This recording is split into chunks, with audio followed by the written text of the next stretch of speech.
গ্রামে আসা মাত্রই ভাবিরা আমাদের দেখে হাঁস জব করে দিছিল। এটা কিন্তু গ্রামে আসার আজকে ভয়েসটা দিতেছি, আমি ভিডিওটা ছাড়তেছি দ্বিতীয় দিন। তো যেদিন আসছি ওদিনকাই এই হাঁসটা রান্না করেছিল।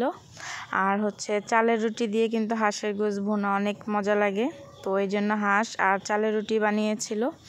হ্যালো এভরিওয়ান, আসসালামু আলাইকুম। আশা করি সবাই ভালো আছেন, আমিও ভালো আছি।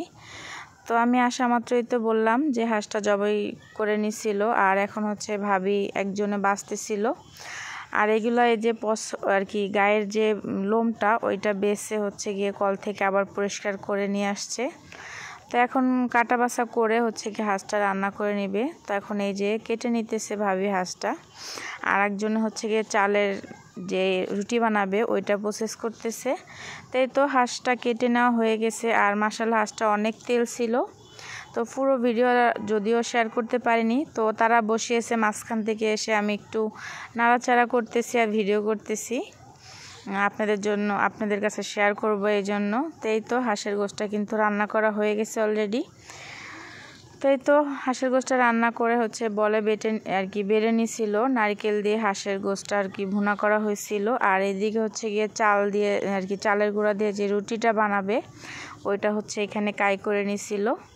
তো এদিকে হচ্ছে রুটিও কিন্তু অলরেডি বেলতে শুরু করে দিছে, কারণ রুটি আর হাঁসের গোশ গরম গরম খেতেই কিন্তু ভালো লাগে। তো একদিক থেকে একজন হচ্ছে রুটি বেলতেছে, আর একজন হচ্ছে গিয়ে আর কি ভাজতেছিল। তো এই যে রুটি বানিয়ে বানিয়ে আর কি একসাথে এই যে এখানে রাখতেছে, একজনে ভাজতেছে আর একজনে বেলতেছে, এরকম করে কিন্তু দুই ভাবে মিলে কাজগুলো করতেছে। আর আমি বসে বসে দেখতেছিলাম। তো আমি বলছিলাম যে আমি একটু করি, তো ওনারা বলতেছে, ভাবিরা বলতেছে যে না আপনি বসেন আমি করতেছি। আর এই যে শুধু হাঁস খেলেই তো হবে না, বাচ্চাদের জন্য হচ্ছে এখানে বড় একটা শোল মাছ নিয়ে এসেছিল, তো এটা ভাপড়া করা হবে। এদিকে হচ্ছে গিয়ে শোল মাছটাও কেটে বেছে ধুয়ে আর কি রেডি করে নিছে। তো এই তো বললামই তো যে চালের রুটি বানাবে, এদিকে হচ্ছে গিয়ে একজনে ভাজতেছে। আর তরকারি হচ্ছে গিয়ে গ্রামে তো দুইটা চুলা থাকে, আমরা যেটাকে শহরে ডাবল চুলা বলি, আর একটা হচ্ছে এক চুলা। তো গ্রামেও এরকম একটা চুলা থাকে আর একটা হচ্ছে ডাবল চুলা। তো দুই চুলাতেই কিন্তু রান্না, চুলা হচ্ছে তিনটাতেই কিন্তু রান্না বসিয়ে দিছে। এদিকে হচ্ছে যে মাছটা এই যে ভাপড়া করবে শোল মাছ, তো ওইটাও এখানে মশলা কষিয়ে নেওয়ার পরে হচ্ছে মাছগুলো কিন্তু দিয়ে দিতেছে এখানে।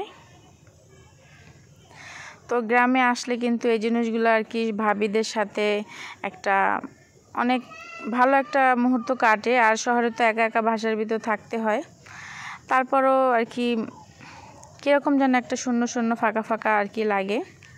তো এই যে দুপুরে খাওয়া দাওয়ার পরে হচ্ছে গিয়ে আমার সেই ছোটোবেলার বান্ধবী ও আসছিল, যা আমরা একসাথে পড়াশোনা করছি, ও এসে ওদের বাড়ি নিয়ে গেছিলো। তো আমি যেহেতু মুড়ি ভর্তা খেতে পছন্দ করি, তো ওরা নিজের আর কি মুড়িগুলো ভেজেছিল, তো ওইখানে মুড়ি ভর্তা বানিয়ে দিছিল আর সাথে চা বিস্কিট দিছিল।